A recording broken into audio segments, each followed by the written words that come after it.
Welcome to hello doctor. కాళ్ళ నొప్పులకి వాపులకి బరువుగా ఉండడానికి నడవలేకపోవడానికి వేరియస్ రీజన్స్ ఉంటూ ఉంటాయి. సిరల సమస్యలు ఉంటాయి, ధమనుల సమస్యలు ఉంటాయి, నరాల సమస్యలు ఉంటుంటాయి, లింఫ్ నాళాల సమస్యలు ఉంటాయి. మరి వీటిని ఎలా డిఫరెన్షియేట్ చేయాలి, వేటికి ఎలాంటి ట్రీట్మెంట్స్ ఉంటాయి, లేజర్స్తో ఎలాంటి పరిష్కార మార్గాలు ఉంటాయి, ఈ వివరాలను అందించడానికి ఏబీస్ hospitals senior interventional radiologist doctor Rajavi Koppal గారు మనతో ఉన్నారు. Hello sir, welcome to the show అండి.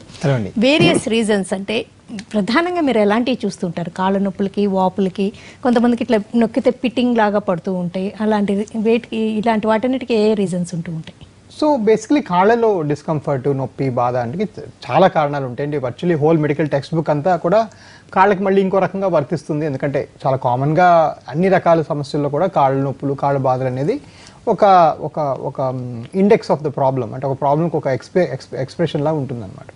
సో మనం మేజర్గా అంటే మన వాస్కులర్ క్లినిక్, మనం వాస్కులర్ హాస్పిటల్స్ కాబట్టి మేము ఎక్కువగా చూసేవంటే, మనం ఎక్కువగా మాట్లాడే వెరికోస్ వెయిన్స్ అంటే కాళ్ళ నుంచి వెనక్కి వెళ్ళే రక్తనాళాల సమస్యలు ఏమైనా ఉంటే అలా అవి పనిచేయకపోవటం వల్ల ఈ కాళ్ళ నొప్పులు బాగా వస్తాయి. అలానే కాళ్ళకి వెళ్ళే రక్తనాళాలు బ్లాక్ అయిపోతాయి, అంటే పెరిఫరల్ ఆర్టీరియల్ డిసీజ్. ఎలా అయితే మన గుండెకి వెళ్ళే రక్తనాళాలు బ్లాక్ అవుతాయో అలాగే కాళ్ళకి వెళ్ళే రక్తనాళాలు బ్లాక్ అయితే కూడా మనం కాళ్ళ నొప్పులు చూస్తాం. కాళ్ళ నొప్పులు కొంతమందికి కొన్ని మీటర్లు నడిస్తూ వస్తుంది, కొన్ని కిలోమీటర్లు నడిస్తూ వస్తుంది. మరి కొంతమందికి బాగా ఎక్కువ బ్లాకేజ్ ఉంటే రెస్ట్లోనే నొప్పి వస్తుంది, అంటే అలా కాళ్ళు కూర్చున్నప్పుడు కూడా నొప్పి వస్తుంది. అలాంటప్పుడు ఆ రక్తనాళాలు ఓపెన్ చేస్తే తప్ప ఆ కాలు బతికే ఛాన్స్ లేదు, ఎందుకంటే ఆ కాళ్ళు మళ్ళీ తీసేసే ఛాన్స్ వస్తుంది. ఇది కాకుండా కాళ్ళలో బోధకాలు, అంటే ఏ కారణంగా అయినా కాళ్ళలో నీరు అలాగా అక్యూములేట్ అయిపోతే దాన్ని బోధకాలు అంటాం. అది ఏ కారణంగానే ఉండొచ్చు. కొంతమంది వారికోస్ వెయిన్స్ వల్ల అవ్వచ్చు, కొంతమందికి వాస్కులర్ బ్లాకేజెస్ వల్ల అవ్వచ్చు, మరి కొంతమందికి ఏదైనా హార్ట్ ఫెయిల్యూర్ ఇలాంటి కండిషన్స్ వల్ల అయితే కూడా అవ్వచ్చు. దానిలో కూడా మనం కాళ్ళ నొప్పులు, కాళ్ళ వాపులు, కాళ్ళు బాగా ఇన్ఫెక్ట్ అయిపోవడం, సెల్యులైటిస్ ఇవన్నీ చూస్తుంటాం. ఇవన్నిటి కూడాను ఏంటంటే పరిష్కారం ఏంటంటే ఫస్ట్ ఈ ప్రాబ్లం అర్థం చేసుకోవడం, దాన్ని సరిపోయిన డిపార్ట్మెంట్లు అన్నీ ఉంచి ఒక వాస్కులర్ సూపర్ మార్కెట్ లాగా ఆపరేట్ చేయాలి. మామూలుగా చాలా దగ్గర నేను చూసింది ఏంటంటే వాస్కులర్ క్లినిక్ లాగా, లేదంటే ఒక చిన్న లేజర్ చేసి పంపించేయడం, లేదంటే అలా చేస్తే ఏమవుతుందంటే ప్రాబ్లం సాల్వ్ అవుతుంది అనమాట. అది ఒక్క లేజర్ అవుతుంది, కానీ వేరేవన్నీ అలాగే ఉండిపోతాయి. మరి కొంతమంది కాళ్ళలో ఈ వెరికోస్ వెయిన్స్ నెగ్లెక్ట్ చేయడం వల్ల పుండ్లు అయిపోయి ఆ పుండ్ల నొప్పితో వస్తారు. అది ఇంకో రకం పెయిన్ అనమాట, దిగ్గు పోట్లా ఉంటుంది. మరి కొంతమందికి ఇందాక నేను చెప్పినట్టుగా ఇన్ఫెక్షన్, సెల్యులైటిస్, అదేం బాగా పెయిన్ లాగా, కాలు బరువులాగా రెడ్ అయిపోవడం, బాగా దురద పెట్టడం, అది అలాంటి పెయిన్. ఇలా కొన్ని అక్యూట్ పెయిన్స్ ఉంటాయి, కొన్ని క్రానిక్ పెయిన్స్ ఉంటాయి. అక్యూట్ పెయిన్స్, క్రానిక్ పెయిన్స్ ఏమైనా కూడా ఈ లోపల మూలం which is the vascular flow అది నార్మల్ చేసుకుంటేనే ఈ వెయిన్స్, ఈ పెయిన్స్ తగ్గే ఛాన్స్ ఉంటుంది అనమాట. మెడిసిన్ ఎంత లేటెస్ట్గా ఉన్న, ఎంత డెవలప్ అయినా స్టిల్ కాల్ తీసేసే పరిస్థితి, యాంపిటేషన్ అనే పరిస్థితి ఎందుకు వస్తుంటుంది? దానికి వెరికోస్ వెయిన్స్ కూడా ఒక కారణం కావచ్చు అంటారా? అబ్సల్యూట్లీ అండి. అంటే ఇప్పటికి కూడా ఇంత అడ్వాన్స్డ్ మెడిసిన్ వచ్చిన తర్వాత కూడా ఇండియాలో అన్యాక్సెప్టబుల్ నెంబర్ ఆఫ్ యాంపిటేషన్స్ జరుగుతున్నాయండి. యాంపిటేషన్స్ చాలా అవసరం కన్నా చాలా ఎక్కువగా జరుగుతున్నాయి. ఫారిన్ కంట్రీస్ కన్నా కనీసం 10 రెట్లు ఎక్కువ యాంపిటేషన్ మన చేతుల్లో జరుగుతుంది. ఇది ఎందువల్ల అంటే 2-3 కారణాలు. ఒకటి, ఈ కాళ్ళకు సంబంధం స్పెసిఫిక్గా కొన్ని స్పెషలిస్టులు లేకపోవటం. అంటే ఫర్ ఎగ్జాంపుల్ మనం ఏ చిన్న ఊరికి వెళ్ళినా ఒక ఆర్థోపెడిక్ డాక్టర్ ఉంటారు. అలాగా ప్రతి చిన్న ఊరికి వెళ్తే కూడా ఒక వాస్కులర్ డాక్టర్ ఉండరు మీకు. సో ఈ సమస్యల మీద అవగాహన ఉండే డాక్టర్స్, దాన్ని ట్రీట్ చేయగల కెపాసిటీ, దానికి కొన్ని ఇన్స్ట్రుమెంట్స్, ఇవన్నీ కూడా మొత్తం ఇండియా వైడ్ స్ప్రెడ్ అవ్వలేదు. వేరేస్ ఆర్థో ఇలాంటి వేరే స్పెషాలిటీస్లో బాగా స్ప్రెడ్ అయిపోయింది. సో ఇదొక విషయం అయితే. రెండోది, జనాల అంటే ఇది లేకపోవడం వల్ల అశ్రద్ధ అనమాట. అంటే అవేర్నెస్ లేదు కాబట్టి ఇది ఇలాగే ఉంటాయిలే, కాళ్ళ నొప్పులు సహజమేలే, దీనికి ఏం మందు లేదట, ఇది మందు ఏమో. ఇంకో విషయం కామన్గా నాకు వచ్చే ఎక్స్పీరియన్స్ అంటే, ఇది చేసిన గ్యారంటీ ఉంటుందా, గ్యారంటీ లేకపోతే ఎందుకు చేయించడం. ఏ ప్రొసీజర్ ఇదే కాదండి, మీ కాళ్ళు రేపు పొద్దున కాళ్ళ మార్పిడి మోకాళ్ళ మార్పిడి ఆపరేషన్ చేసినా, గుండెలో స్టెంట్ వేసినా గ్యారంటీ ఇచ్చి చేసే డాక్టర్ ఎవరు ఉండరు. అది చేస్తే ఇది బాగా ఛాన్స్ 90%, 95%, 85%, 99% అంటామే కానీ గ్యారంటీగా 100కి 100 పాళ్ళు కొత్త కాలు వస్తుందని ఎవరు ఎప్పుడు ఎక్కడ చెప్పలేరు. చెప్పారంటే వాళ్ళు ఫ్రాడ్ చేస్తున్నారు. సో ఈ ఫండమెంటల్ ఇది గుర్తుపెట్టుకుంటే దీని మీద ఇలాంటి తప్పుడు ఆలోచనల వల్ల ఈ ప్రాబ్లం బాగా నెగ్లెక్ట్ అయిపోతుంది. అంటే ఫర్ ఎగ్జాంపుల్ నేను లాస్ట్ వీక్ విజయవాడ వెళ్ళినప్పుడు 3 యాంపిటేషన్స్ అడ్వైస్ చేశాను. ఇది చాలా దురదృష్టకరం అండి. అంటే అక్కడ ఇంకా ఆ పాయింట్లో ఇంకేం చేసే పరిస్థితి లేదు, ఇంకా కాలు తీయించేసుకోవడం బెటర్ అని చెప్పడం. ఎందుకంటే లోపలంతా స్ప్రెడ్ అయిపోతుంది, ఒళ్ళంతా స్ప్రెడ్ అయిపోయి విషయం వెళ్ళిపోతుంది. సో అలాంటివి మనం చాలా దురదృష్టకరం. అలాంటిది ఒక యాంపిటేషన్ అయిందనుకోండి, పేషెంట్ ఎలాగో పని చేయలేరు, కానీ వాళ్ళకి కొంచెం సేవలు చేసుకుంటూ మరొకరు ఉద్యోగం మానేస్తారు. సో ఒక amputee is not just a burden on himself and the society, but also a burden on the entire family అనమాట. సో ఇవన్నీ కూడా మైండ్లో పెట్టుకోవాలి. The cost of an amputation is very very high. వాళ్ళకి వేరేగా ఫెసిలిటీస్ క్రియేట్ చేయాలి, వాళ్ళకి వేరేగా ట్రావెల్ చేయాలి, వాళ్ళు వేరేగా ఎత్తాలి, దించాలి, ఇవన్నీ కూడా మనం మైండ్లో పెట్టుకొని చూసుకోవాలి. తిరుపతి నుంచి మల్లికార్జున్ గారు హలో. అంటే కొంతవరకు డయాబెటిక్స్కి ఇంకా ఈ రిస్క్ ఎక్కువ అని అనుకోవచ్చా? వెరికోజ్ వెయిన్స్ సమస్య ఉండి డయాబెటీస్ కూడా ఉందంటే యాంపుటేషన్ ఇష్యూస్ ఎక్కువగా జరుగుతూ ఉంటాయా? అబ్సల్యూట్లీ అండి. డయాబెటిక్స్ బేసిక్గా ఏంటంటే దే ఆర్ జనరల్గా కూడా వాళ్ళకి ఏదైనా కాల్లో గుచ్చుకున్నా లేకపోతే ఇన్ఫెక్షన్ వచ్చినా ఏదొచ్చినా కూడా తగ్గే ఛాన్స్ చాలా తక్కువ. దాని పైపెచ్చు వాళ్ళు ఏమైనా వెరికోస్ వెయిన్సో లేకపోతే పెరిఫెరల్ ఆర్టరీ డిసీజో లేదంటే ఏదైనా రక్తనాళ సమస్యతో వాళ్ళతో కూడా బాధపడ్డారనుకోండి, వాళ్ళకి ఏమైనా దెబ్బ తగిలిన ఇన్ఫెక్షన్ వచ్చినా ఒక పట్టాన తగ్గదు, ఎందుకంటే లోపల షుగర్ లెవెల్స్ బాగా కంట్రోల్ ఉండవు కాబట్టి. సో డెఫినెట్గా వాళ్ళు they at much higher risk of amputation than normal public when it comes to any vascular problem. So diabetes ఉన్న వాళ్ళు మామూలు పేషెంట్ కన్నా వెరికోస్ వెయిన్స్ వస్తే కానీ లేకపోతే పెరిఫెరల్ ఆర్టరీ డిసీజ్ వస్తే కానీ వాళ్ళకి యాంపుటేషన్ చేసే ఛాన్సెస్ చాలా ఎక్కువ. శర్మ గారు కాల్. శర్మ గారు హలో. శర్మ గారు హలో. ఫీమేల్లో కొంత వెరికోస్ వెయిన్స్ సమస్య ఎక్కువ అని అంటారు, నిజమేనా? అబ్సల్యూట్లీ అండి. మెన్ కన్నా విమెన్లో వారికోస్ వెయిన్స్ ఛాన్సెస్ చాలా ఎక్కువ. ప్రైమర్లీ ఏంటంటే 1 లేదా 2 ప్రెగ్నెన్సీస్లో ఏమవుతుందంటే బేబీ వెయిట్ వెళ్ళి వెయిన్స్ నొక్కి పెడుతుంది కాబట్టి బ్లడ్ పైకి వెళ్లకుండా మళ్ళీ కిందకు వచ్చి కాల్లో సెటిల్ అవుతుంది అనమాట. సో దాన్ని వారికోస్ వెయిన్స్ అంటాము. చాలా ఫ్రీక్వెంట్గా గర్భం దాల్చిన తర్వాత అంటే ప్రెగ్నెన్సీ అయిపోయిన తర్వాత చాలా మందిలో తగ్గిపోతాయి. ఒక 60-70% మంది తగ్గిపోతాయి. ఒక 30%లో మాత్రం అవి ఉండిపోయి ఆ వెయిన్స్ అలా బాధ పెడుతూ ఉంటాయి.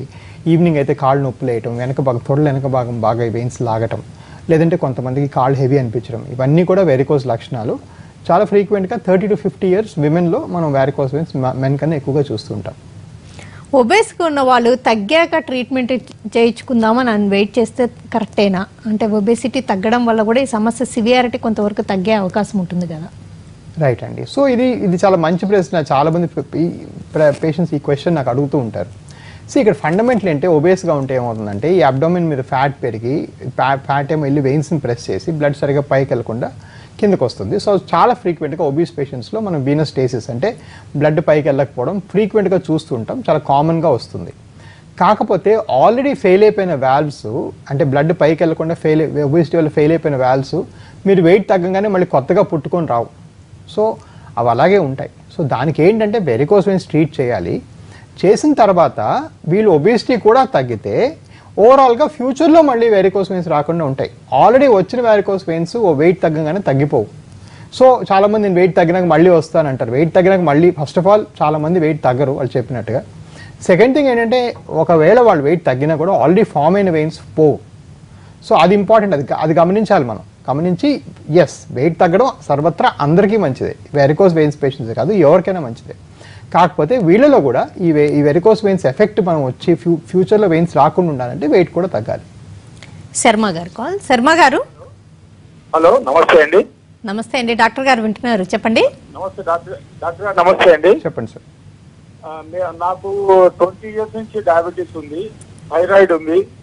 తర్వాత ఈ కాళ్ళల్లో ఒక గత 5-6 ఏళ్లుగా కాళ్ళ వెనుక నరాలు పొంగి బాగా చివరి వరకు పొంగి ఉంటాయి నరాలు. అలాగే అంటే అంత లావుగా ఏం లేవు కానీ సన్నగానే ఉన్నాయి కానీ కాళ్ళు నొప్పులు చాలా విపరీతంగా ఉంటాయండి. సో బేసిక్గా దాన్ని సిమ్టమాటిక్ వారికోస్ వెయిన్స్ అంటారండి. సిమ్టమాటిక్ వారికోస్ వెయిన్స్ ఉన్న వాళ్ళకి డెఫినెట్గా స్కానింగ్ చేయాల్సి వస్తుంది. సో ఈ స్కానింగ్ అనే పరీక్ష నిల్చునే పొజిషన్లో చేయాలి. దాన్ని కలర్ డాప్లర్ అని కూడా అంటారు. సో మా హైదరాబాద్, వైజాగ్, మళ్ళీ మా బెంగళూరు, చెన్నై క్లినిక్స్లో మేము చేసే దగ్గర మా ఎవిస్ బ్రాంచ్లు అన్నింటిలో కూడా అవసరం ఉన్న వాళ్ళకి స్కానింగ్ ఫ్రీగా చేస్తున్నాం. సో మీరు వచ్చి రావాల్సి వస్తుంది, చూడాల్సి వస్తుంది. చూసి అసలు ఏ కారణంగా ఈ వెయిన్స్ ఉబ్బాయి, దీనికి ఎలా ట్రీట్ చేస్తే బాగుంటుంది. ఎందుకంటే మీ నొప్పులు ఉన్నాయి కాబట్టి. ఇవి ఏ సిమ్టమాటిక్ ఉంటే దాన్ని కొన్నాళ్ళు వదిలేసి చూసేవాళ్ళమేమో. ఇవి సిమ్టమాటిక్ కాబట్టి తగ్గించడం డెఫినెట్గా మనం చేయాలి. ఈ కాళ్ళలో ధమనుల సమస్యకి పిఏడికి స్మోకింగ్ కానీ ఆల్కహాల్ ఇలాంటి అలవాట్లు కొంతవరకు కారణం అంటారు కదండి, అలాగే సిరల సమస్యకి కూడా కారణం అవ్వచ్చా? Yeah, I mean look, so సిరలో ఏంటంటే కాళ్ళలో ధమన్లో ఏంటంటే కొవ్వు ఏర్పాటు జరుగుతుంది కాబట్టి అది డెఫినెట్గా స్మోకింగ్ డైరెక్ట్ రిలేషన్షిప్ ఉంది. ఫ్రీ రాడికల్ ఫార్మేషన్కి, ప్లాక్ రప్చర్కి డెఫినెట్గా రిలేషన్షిప్ ఉంది. సో స్మోకింగ్ అనేది కాళ్ళకి వెళ్ళే రక్తనాళాలు ఉన్న వాళ్ళు ఎవరు కూడా చేయకూడదు. చేస్తే అది డెఫినెట్గా అది బ్యాడ్ అవుతుంది. సో నేనైతే ఫర్ ఎగ్జాంపుల్ నా ప్రాక్టీస్లో ధమన్ల ప్రాబ్లమ్కి స్టెంట్ ఎలాంటివి ఏమైనా వేయాలంటే ఫస్ట్ నేను అండర్టేకింగ్ తీసుకుంటాను. మీరు స్మోకింగ్ ఆపుతానంటే నేను చేస్తాను, ఎందుకంటే లేకపోతే దాని ఎఫెక్ట్ ఏమి ఉండదు. అదొక పాయింట్లెస్ ఎక్సర్సైజ్ అవుతుంది, డబ్బు ఖర్చు అవుతుంది, అంతేగాని స్మోకింగ్ వల్ల మళ్ళీ వెసల్స్ మూసుకుంటాయి. కానీ ఇలానే వెరికోస్ వెయిన్స్కి డైరెక్ట్గా రిలేషన్షిప్ లేదు, స్మోక్ చేస్తే వెరికోస్ వెయిన్స్ డైరెక్ట్గా రిలేషన్షిప్ లేదు. కానీ కొన్నిసార్లు వచ్చే దమనలు అంటే రక్తం తీసుకొచ్చే పార్ట్స్ మూసుకున్నప్పుడు ఈ వెళ్ళే పార్ట్స్ కూడా మనకు సరిగ్గా పనిచేయవు. So it's very important. అసలు లెగ్ ప్రాబ్లం కానీ, వాస్కులర్ ప్రాబ్లం కానీ, గుండె సమస్యలు కానీ, స్ట్రోక్ కానీ ఇలాంటి వచ్చిన వాళ్ళు ఎలాంటి వాళ్ళైనా స్మోకింగ్ అర్జెంటుగా ఆపాలి. అది తీసుకోవడం వల్ల చాలా డ్యామేజ్ పెరుగుతుంది. నార్మల్గానే ఉన్న వాటిలో smoking is considered very very bad. ఇప్పుడు దానిలో రకరకాల ఎవిడెన్స్ ఉంది మన దగ్గర క్యాన్సర్ విషయంలో చూస్తే. బట్ ఇక్కడ మా స్పెషాలిటీకి సంబంధించి కూడా ఇది చాలా బ్యాడ్ అనమాట. సో నేనైతే ఆల్మోస్ట్ ఆల్ ద టైమ్ చాలా స్ట్రాంగ్గా డిస్కరేజ్ చేస్తాను. ఎందుకంటే స్మోక్ చేస్తున్నంత వరకు ఈ కాళ్ళ నొప్పులు తగ్గవు, it continue to get worse. ఈ మధ్యలో స్మోకింగ్కి పెరిఫెరల్ న్యూరోపతికి కూడా రిలేషన్షిప్ ఉంది. బాడీలో చాలా టాక్సిన్స్ బిల్డప్ అయిపోతాయి కాబట్టి మన బాడీ విటమిన్స్ అంతా బయటికి వెళ్ళిపోతాయి, అది బాడీలో యాక్ట్ అవ్వదు. కాబట్టి కాళ్ళ నొప్పులకి మామూలుగా అంటే వెరికోస్ కాకుండా కూడా కాళ్ళ నొప్పులకి స్మోకింగ్కి చాలా లింక్ ఉంది. సో అర్జెంటుగా వాళ్ళు స్మోకింగ్ అలాంటి వాళ్ళని ఆపడం చాలా అవసరం. శ్రీనివాస్ గారు కాల్. శ్రీనివాస్ గారు మేడం గారు నమస్తే అండి, చెప్పండి. మేడం గారు, అది L4 L5 బ్యాక్ పెయిన్ గురించి అడగాలి. రైట్ అండి. సో యాక్చువల్గా ఇవాళ షో మనం యాక్చువల్గా రక్తనాళాల సమస్య గురించి మాట్లాడుతున్నాము. మన ఎవిస్లో యాక్చువల్గా ఒక స్పైన్ డాక్టర్ గారు కూడా ఉన్నారు, కింద ఇచ్చినప్పుడు కాల్ చేస్తే వాళ్ళు చూసుకుంటారు. మనం యాక్చువల్గా రక్తం flow problems, blood flow problems గురించి మాట్లాడుతున్నాం, స్పైన్ గురించి మాట్లాడలేదు సార్. మీరు ఆ కింద నెంబర్ కాల్ చేయండి, వాళ్ళు చూసుకుంటారు. షార్ట్ బ్రేక్ తీసుకుందాం అండి. బ్రేక్ తర్వాత మీరు ఒక రేడియాలజిస్ట్గా, ఇంటర్వెన్షనల్ రేడియాలజిస్ట్గా ఏ సమస్యలకి మీ దగ్గర పరిష్కారం దొరుకుతుంది, వెరికోస్ వెయిన్స్తో పాటు ఏ ప్రాబ్లమ్స్ ఉన్న వాళ్ళు మిమ్మల్ని అప్రోచ్ అవ్వచ్చు డిస్కస్ చేద్దాం. ఇప్పుడు హలో డాక్టర్లో షార్ట్ బ్రేక్. గోపాల్ గారితో కాళ్ళ నొప్పులకి, కాళ్ళ సమస్యలకి వేరియస్ రీజన్స్ ఇలాంటివి ఉంటుంటాయి, లేజర్స్తో ఏ పరిష్కార మార్గాలు ఉన్నాయి, వివరాలన్నీ అడిగి తెలుసుకుంటాం. మీ దగ్గరికి ఏ సమస్యలు ఉన్న వాళ్ళు, అంటే ఈ కాళ్ళ నొప్పులకి ఎన్నో రీజన్స్ చెప్పారు కదండి, ఇన్ని రకాల సమస్యలు, వేటికి మిమ్మల్ని అప్రోచ్ అవ్వచ్చు? సో ఇవన్నీ కూడా మన దగ్గర ఉన్నాయండి. All complete sweet of vascular services for the leg మన దగ్గర ఉంది. ఇది వెరీ ఇంపార్టెంట్. చాలా మంది పేషెంట్స్కి ఫర్ ఎగ్జాంపుల్ కొన్ని ఏళ్ళ తరబడి వెరికోస్ నెగ్లెక్ట్ చేయడం వల్ల కాలు వాచిపోయి బోధకాలు అవుతుంది. సో వీళ్ళు నాకు వెరికోస్ వెయిన్స్ లేజర్ నేను చేస్తాను, బోధకాలు మీరు అలా వదిలేయండి అంటే వాళ్ళకి అర్థం కాదు. వాళ్ళు బేసిక్ వచ్చిందే బోధకాలతో, వాళ్ళకి బోధకాలు ఎంతో కొంత తగ్గాలి. సో ఆ బోధకాల డిపార్ట్మెంట్ ఉందా లేదా ముందు చూసుకోవాలి. అలానే చాలామంది కాళ్ళు పుళ్ళు పడిన తర్వాత వస్తారు, ఆ పుళ్ళు తగ్గించే విభాగం పూర్తిగా ఉందా లేదా. ఎందుకంటే వెరికోస్ వెయిన్స్ వల్ల పుళ్ళు వచ్చాయి కరెక్టే, కానీ వెరికోస్ వెయిన్స్ ట్రీట్మెంట్ చేసినంత మాత్రం పుళ్ళు తగ్గిపోవు. ఆ పుళ్ళకి ఏదో కవర్ చేయాలి, దానికి సరైన డ్రెస్సింగ్ పెట్టాలి, ఆ డ్రెస్సింగ్ వాడి తగ్గించాలి, ఇవన్నీ కూడా మనం ఫాలో అవ్వాలన్నమాట. సో ఆ ఫాలో అవ్వకపోతే ఏమవుతుందంటే ఆ పుళ్ళు అలాగే ఉండిపోతాయి. ఇవాళ నాకు 2 పేషెంట్స్ వచ్చి నాకు ఆపరేషన్ జరిగింది, పుళ్ళు మాత్రం తగ్గలేదని చెప్తున్నారు.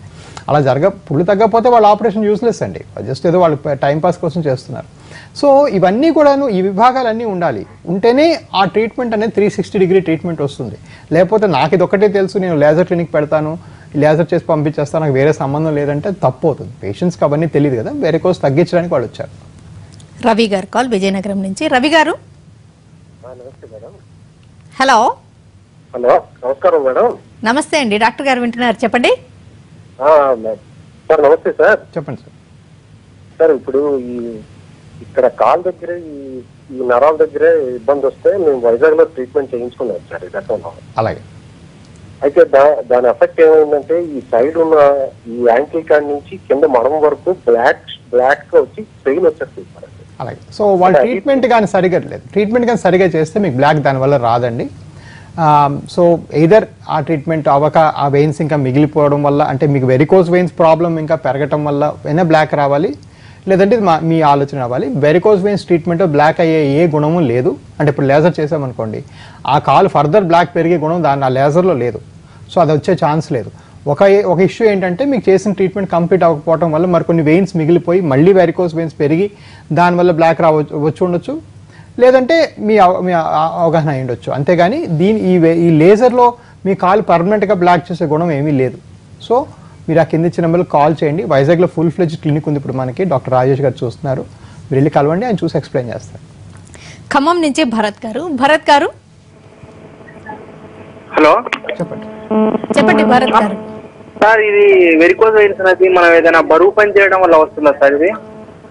రైట్. సో వారికోస్ వెయిన్స్ కొంచెం బరువులు బాగా ఎత్తే వాళ్ళలో ఎక్కువగా మనం చూస్తుంటాము. ఎందుకంటే ఇలా ఎత్తినప్పుడు ఈ ప్రెషర్, ఇంటర్ అబ్డామినల్ ప్రెషర్ పెరగటం వల్ల బ్లడ్ కిందకి పుష్ అయ్యి కాళ్ళలో ఎక్కువగా వారికోస్ వెయిన్స్ చూస్తుంటాం. అలా అని బరువు పని మానేయడం దాని సొల్యూషన్ కాదండి. వెరికోస్ వెయిన్స్ సాల్వ్ చేయడం దాని సొల్యూషన్. ఎందుకంటే బరువులు ఎత్తడం వేరే విధంగా మన బాడీకి మంచిది. Basically muscles are becoming stronger, మీకు బాడీ మెటబాలిక్ యాక్టివిటీ పెరుగుతుంది, జిమ్ చేయడం ఇవన్నీ కూడా మంచివే. సో అది మానేయకూడదు. దానివల్ల కొంచెం వెరికోస్ ఫామ్ అయితే వెరికోస్ వెయిన్స్ తగ్గించుకునే మార్గం చూడాలి. సో రిపీటెడ్గా నేను చెప్తూ ఉంటాను టీవీ షోలో, నిలబడే వాళ్ళు నిలబడడం మానేస్తే ఎలా పాసిబుల్? ఇవాళ నాకు 9 సర్జరీలు ఉన్నాయి ఏవిస్ హాస్పిటల్లో. నిలబడడం మానేస్తే నాకు ఎలా కుదురుతుంది? సో నిలబడడం మానేయటం, కాలెత్తి పడుకోవటం, బరువులు ఎత్తడం మానేయటం, ఇలా తిని పడుకోవటం ఇవన్నీ కరెక్ట్ కాదండి. ఇవేంటంటే దీంతో పాటు కొంచెం వెరికోస్ పెరగడం మాట నిజమైనా కూడా ఆ వెరికోస్ని మనం సాల్వ్ చేసి దాన్ని పర్మనెంట్గా ఫినిష్ చేసేసి తర్వాత మళ్ళీ మన లైఫ్ నార్మల్గా బతకడం చాలా అవసరం. షార్ట్ బ్రేక్ తీసుకుందండి. బ్రేక్ తర్వాత వెరికోస్ వెయిన్స్ అనే సమస్య చాలా మందిలో ఉంటుంది అండి. ఇది ప్రోగ్రెసివ్ డిసీజ్. ఈ సమస్య ఉందని తెలిసాక డూస్ అండ్ డోంట్స్ ఏంటి, వాళ్ళు ఫిజికల్గా ఎంత యాక్టివ్గా ఉండొచ్చు, జిమ్ లాంటి వాటికి వెళ్ళొచ్చు, ఇవన్నీ డిస్కస్ చేద్దాం ఇప్పుడు హలో డాక్టర్లో. షార్ట్ బ్రేక్ తెలుసుకుంటున్నాం. ఈ వెరికోస్ వెయిన్స్ సమస్య ఉందని తెలిసాక అది ఒక స్టేజ్ దాకా వెయిట్ చేయొచ్చు కదండి లేజర్ ట్రీట్మెంట్ కోసం. ఆ డ్యూరేషన్లో ఎలాంటి డూస్ అండ్ డోంట్స్ ఉంటాయి? రైట్ అండి. సో వెరికోస్ వెయిన్స్ ఉన్నాయని మనం డిసైడ్ చేసుకున్నాక దాన్ని వెయిట్ చేయొచ్చు అని ఒకసారి ప్లాన్ వేసుకున్న తర్వాత ఫస్ట్ ఆఫ్ ఆల్ ఏంటంటే ఈ వెయిటింగ్ అనేది what are we waiting for? నేను నెల రోజులు వెయిట్ చేయొచ్చా, 3 నెలలు వెయిట్ అడుగుతుంటారు పేషెంట్స్.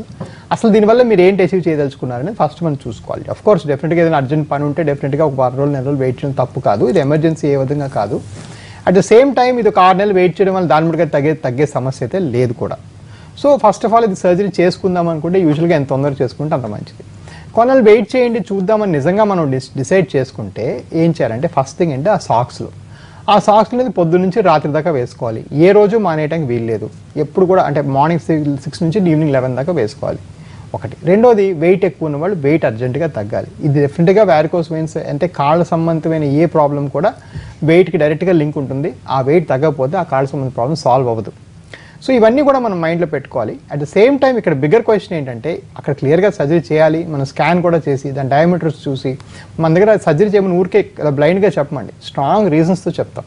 ఆ రీజన్స్ ఉంటే మాత్రం ఆ రీజన్స్ 3 నెలల్లో 6 నెలల్లో పెరుగుతాయే కానీ దాని మటుగా తగ్గే సమస్య లేదు. సో ఆ వెయిటింగ్ అబ్సల్యూట్లీ యూజ్ వస్తాయి చాలాసార్లు. వికారాబాద్ నుంచి కృష్ణ గారు. హలో సార్, నమస్తే అండి, చెప్పండి కృష్ణ గారు. కాలు ఇట్లా వాపు వస్తుందండి. ఇది ఆడికిటికి నరాలు ఉన్నాయి, ఇట్లా చుట్టూ నరాలు ఉన్నాయి. అలాగే. Hello sir. అవును చెప్పండి. నమస్తే సార్. చెప్పండి వింటున్నాను. ఈ కాలు నరాలనే సార్, లెఫ్ట్ సైడ్ ఈ పై నుంచి నరాలు ఉన్నాయి, ఇట్లా కాలు చుట్టూ ఉన్నాయి. ఇట్లా ఎక్కువ పని చేసేది నలుపు వస్తుంది సార్, కాలు నలుపు వస్తుంది, ఇట్లా వాపు ఉంది.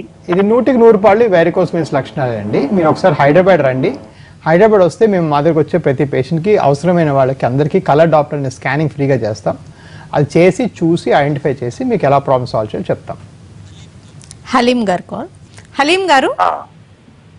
నమస్తే అమ్మా. నమస్తే అండి, చెప్పండి, డాక్టర్ గారు వింటున్నారు. డాక్టర్ నమస్తే సార్. చెప్పండి గారు. హలో చెప్పండి గారు.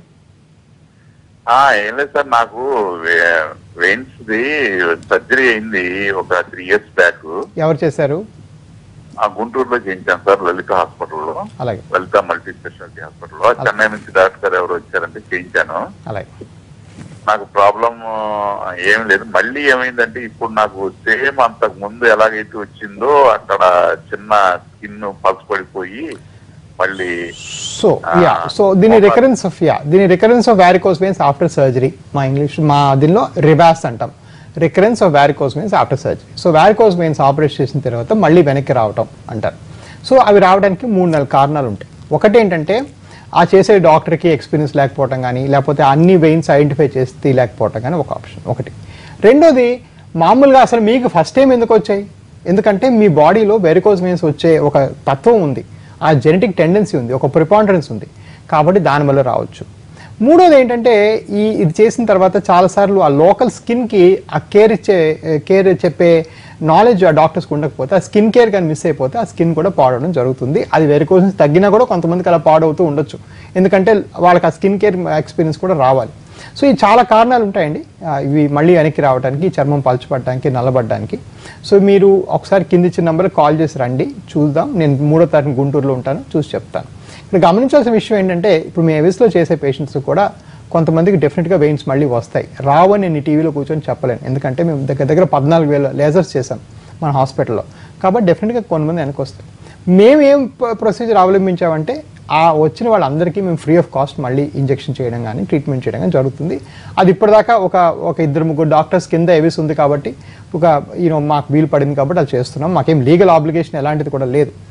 సో ఇది ఇంపార్టెంట్ అండి. వెరికోస్ వెయిన్స్ మళ్ళీ రావు అని గ్యారంటీ చేసేది ఏమి ఉండదు. ఇందాక నేను కూడా అదే విషయం చెప్పాను, మళ్ళీ అదే ఇప్పుడు చెప్తున్నాను. ఇక్కడ విషయం ఏంటంటే ఒకవేళ మళ్ళీ రావడం కానీ జరిగితే దాన్ని ట్రీట్ చేసే పద్ధతి ఉందా? ఫర్ ఎగ్జాంపుల్ మా దగ్గరికి వచ్చి మేము మళ్ళీ వెయిన్స్ వచ్చాయని ప్రతి పేషెంట్కి మేము ఫ్రీ ఆఫ్ కాస్ట్ స్కాన్ చేస్తాం. వాళ్ళకి ఎవరికి ఛార్జ్ చేయకుండా మేము మళ్ళీ స్కాన్ చేసి చూస్తాం 3 నెలలకి 6 నెలలకి ఇదేమైంది, పూర్తిగా పోయిందా, కొంత ఉన్నాయా. సో అది ఇంపార్టెంట్. ఇక్కడ ఫాలోఅప్ ఇంపార్టెంట్. దాని తర్వాత ఏమైనా ఎలాంటి యాక్షన్ తీసుకుంటున్నాం దాని మీద ఇంపార్టెంట్. అంతేగాని మళ్ళీ రాదని చెప్పి చేసేది కాదు. బట్ యూజువల్గా 97% బాగా చేస్తే మళ్ళీ రావు. ఆ వచ్చిన 3% మంది కూడా ఒకవేళ వస్తే వాళ్ళకి మళ్ళీ స్కాన్ చేసి ఐడెంటిఫై చేసే ప్రాబ్లమ్ దాన్ని ట్రీట్ చేస్తే సరిపోతుంది. అంటే ఒకప్పుడుతో పోలిస్తే ఇప్పుడు ఈ లేజర్స్తో చేసినప్పుడు ఈ రీడు అనేది చాలా తక్కువ అవుతుంది కదండి. అబ్సల్యూట్లీ అండి. లేజర్ కానీ సరిగ్గా చేస్తే 97% మందిలో మళ్ళీ రావు. ఇందాక చెప్పిన నెంబర్ లేజర్కి చెప్పాను. వేరే సర్జరీ అంటే కట్ చేసే ఆపరేషన్ ఎంత బాగా చేసినా కూడా దాని సక్సెస్ రేట్ 60 నుంచి 65%. అంటే 35 నుంచి 40 మందికి 100కి మళ్ళీ వెనక్కి వస్తాయి ఆ వెయిన్స్. క్వశ్చన్ లేదు. ఎందుకంటే కట్ చేసినప్పుడు ఈ వంకలన్నీ తిరగడం పాసిబుల్ కాదు. ఆ స్ట్రిప్పర్ అన్నిట్లోంచి వెళ్ళదు కాబట్టి కొన్ని ఉండిపోతాయి, మళ్ళీ వస్తాయి. వేరే వెరికోస్ వెయిన్స్కి లేజర్ చేస్తే ఆ అన్నిట్లోకి మనం వైర్ పంపించవచ్చు. సో లేజర్ చేసేటప్పుడు మేము స్కానింగ్ మిషన్ ఎడం చేతిలో పెట్టుకొని ఆ వెయిన్స్లోకి ఐడెంటిఫై చేసి పంపిస్తాం కాబట్టి అవి పూర్తిగా తగ్గిపోయే ఛాన్స్ ఎక్కువ. సో 97%. అప్పటికి కూడా 3%లో మళ్ళీ వెనక్కి వస్తాయి. సో అది మళ్ళీ ఇక్కడ ఇంపార్టెంట్. ఇక్కడ ఎవిస్ హాస్పిటల్ అంటే India's highest number of varicose veins చేసి ఇంత ఎక్స్పీరియన్స్ నేను చెప్పే విషయం ఏంటంటే మళ్ళీ వచ్చే ఛాన్స్ 3% ఉంది, లేదని కాదు. వస్తే ఎలా ట్రీట్ చేస్తాం అనేది వాళ్ళ కెపాసిటీ.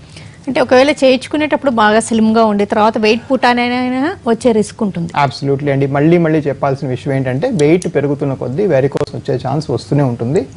అలాగని వచ్చినవి తగ్గవు, కానీ ఆ వెయిట్ మాత్రం వాళ్ళు డెఫినెట్ కంట్రోల్ పెట్టుకోవాలి. ఇది ప్రతి పేషెంట్ మేము చెప్పడం జరుగుతుంది.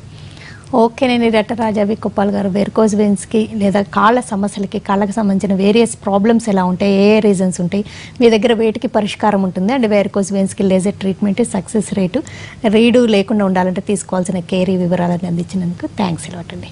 ఇది ఇవాల్టి హలో డాక్టర్. నమస్తే.